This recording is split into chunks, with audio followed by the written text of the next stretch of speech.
আরাবুল ইসলামের বিরুদ্ধে এবার বিস্ফোরক শওকত মোল্লা। তৃণমূল নেতা খুনের চক্রান্তের সঙ্গে যুক্ত আরাবুল। অভিষেক আমাকে বলেছেন, খোদ অভিষেক বলেছেন তৃণমূল প্রধানের স্বামী খুনের ঘটনার নায়ক আরাবুল। খুনের জন্য 18 লক্ষ টাকার লেনদেন হয়েছে। বিস্ফোরক অভিযোগ করছেন ক্যানিং পূর্বের তৃণমূল বিধায়ক শওকত মোল্লা। আরাবুল ইসলামের বিরুদ্ধে টাকা নিয়ে টিকিট বিলির অভিযোগ শওকত মোল্লার। পঞ্চায়েত সদস্যের টিকিটের জন্য 6 লক্ষ থেকে 15 লক্ষ টাকা নিয়েছেন। পঞ্চায়েত প্রধানের পদের জন্য 25 লক্ষ থেকে 40 লক্ষ টাকা পর্যন্ত নিয়েছেন। আইএসএফ এর সঙ্গে গোপনে জোট বেঁধেছিলেন আরাবুল ইসলাম। বিস্ফোরক অভিযোগ করছেন ক্যানিং পূর্বের তৃণমূল বিধায়ক।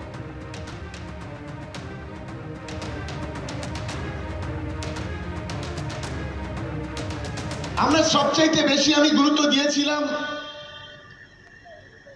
এই ভাঙনের একজন নেতা ছিলেন যার নাম আরাবুল ইসলাম। নাম না করাই ভালো, অনেকেই বলছেন, কারণ হয়তো অনেকেই বুঝতে পারছে না এখানে যে ঘটনা ঘটিয়েছে আপনারা শুনলে অবাক হবেন। আমার কাছে গত পরশুদিন 1,30,00,000 টাকার একটা চিঠি এসছে, কয়েকটা চিঠি। পঞ্চায়েতের টিকিট দেওয়ার নাম করে 6 লক্ষ টাকা থেকে 15 লক্ষ টাকা পর্যন্ত কেউ কেউ নিয়েছে, কারো কারো কাছ থেকে নেওয়া হয়েছে।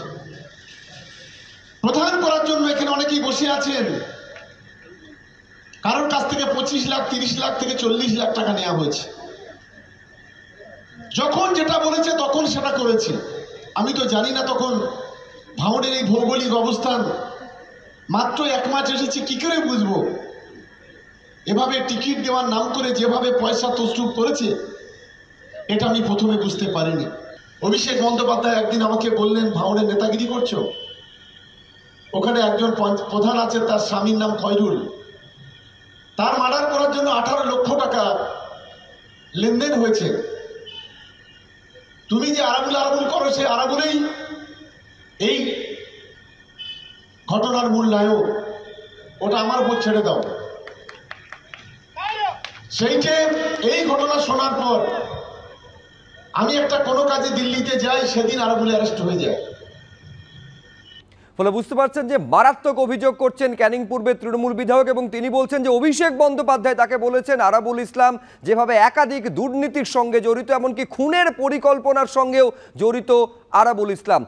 আমরা এই নিয়ে কথা বলেছিলাম বিজেপি নেতা সজল ঘোষের সঙ্গে। তিনি কি বলছেন রাখবো আপনাদের সামনে।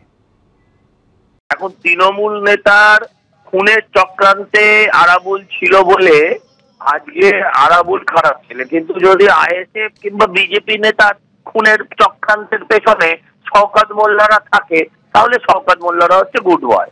তো এরা সবাই খুনি, এরা সবাই মার্ডারার। কেউ বিজেপি খুনের সাথে যুক্ত, কেউ হচ্ছে নিজের দলের খুনের সাথে যুক্ত।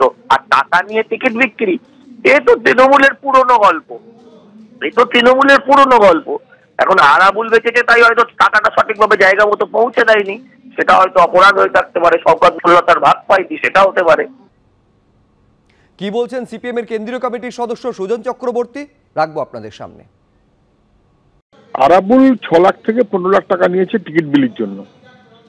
কলকাতা কর্পোরেশনের কাউন্সিলরের টিকিট বিলি করার জন্য যে 1 কোটি টাকা প্লাস মাইনাস নেওয়া হয়েছে, সেটা কে নিয়েছে? শওকত মোল্লা স্পষ্ট করে দিলেন আরেকবার যে টিকিট দেওয়া হচ্ছে টাকার বিনিময়ে। তাহলে যত পঞ্চায়েতের অথবা পৌরসভার কিংবা কলকাতা কর্পোরেশনের টিকিট বিলি হয়েছে, যারা যারা টিকিট পেয়েছেন তারা কত টাকা দিয়েছেন, কাকে দিয়েছেন, ইন্ডিপেন্ডেন্ট কোন জুডিশিয়াল এনকোয়ারি কি মুখ্যমন্ত্রী করতে রাজি হবেন? ফের বিকাশ ভবনে সিবিআই প্রাথমিকে নিয়োগ দুর্নীতি তদন্তে বিকাশ ভবনে সিবিআই পৌঁছেছে বলে জানা যাচ্ছে। সিবিআই এর 4 জন অফিসার তারা পৌঁছেছেন। সরাসরি সেখানেই আপনাদের নিয়ে যাব। প্রকাশ সিনহা আমাদের প্রতিনিধি রয়েছেন একেবারে বিকাশ ভবনের সামনে থেকে। তুমি আমাদের সঙ্গে রয়েছে প্রকাশ। 4 জন সিবিআই আধিকারিকরা গিয়েছেন বলে জানা যাচ্ছে। কখন তারা এলেন, কিসের খোঁজে এলেন?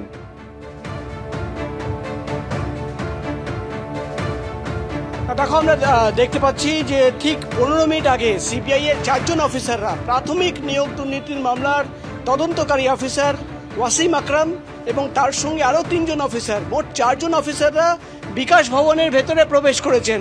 এবং যেটা সিবিআই সূত্রের মারফত আমরা জানতে পারছি, বিকাশ ভবনে তারা প্রাথমিক নিয়োগ দুর্নীতি মামলায় তদন্ত করতে গিয়ে একাধিক নথি সংগ্রহ করতে এসছেন।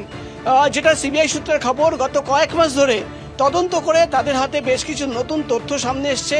এবং সেই সংক্রান্ত নথি কালেকশনের জন্য ইতিমধ্যেই 4 জন সিবিআই অফিসাররা পৌঁছে গেছেন এবং তারা কিন্তু বিকাশ ভবনের ভেতরে সেই ডিপার্টমেন্টে গিয়ে সেখানকার আধিকারিকদের সঙ্গে কথা বলছেন এবং বেশ কিছু তথ্য রয়েছে সেটা যাচাই করা হচ্ছে, অর্থাৎ বেশ কিছু নথি সংগ্রহ করতে তারা এসছেন এবং তাদের হাতে বেশ কিছু তথ্য রয়েছে, নথি রয়েছে, সেটা কিন্তু যাচাই করা হচ্ছে।